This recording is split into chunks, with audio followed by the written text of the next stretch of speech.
Coincidence o stolen identity?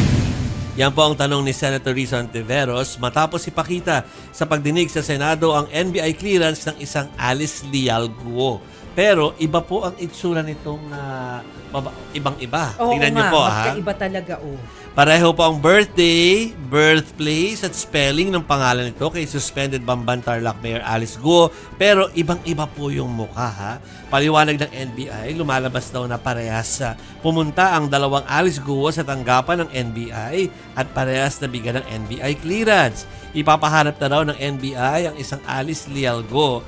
No show naman si Guo sa naturang hearing dahil daw sa anxiety at sa stress. Pabala ni Ontiveros, ipapasight in contempt niya si Guo kung hindi pa ito sisipot sa kabila ng sabina ng Senado. Kasama na riyan ang kanyang 4 na kapatid na inibitahan ding humarap sa Senado. Samantala, sa pambihirang pagkakataon, naku talaga pala, no? Ay dumalo po sa pagdinig si Senador Lito Lapid para lang linisin ang kanyang pangalan.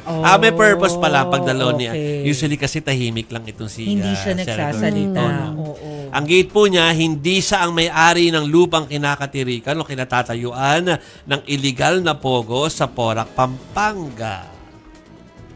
Nag-deny na po, ha. Officially kasi, kaya ako tinawag na official kasi dahil nag-deny na dati. Pero ito kasi, Senate records. Sinasabi niya na hindi siya ang may-ari ng lupa.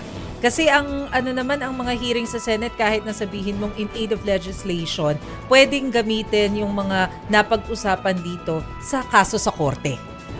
Pwede pa rin siyang gawing basis. So, importante rin nagsalita siya.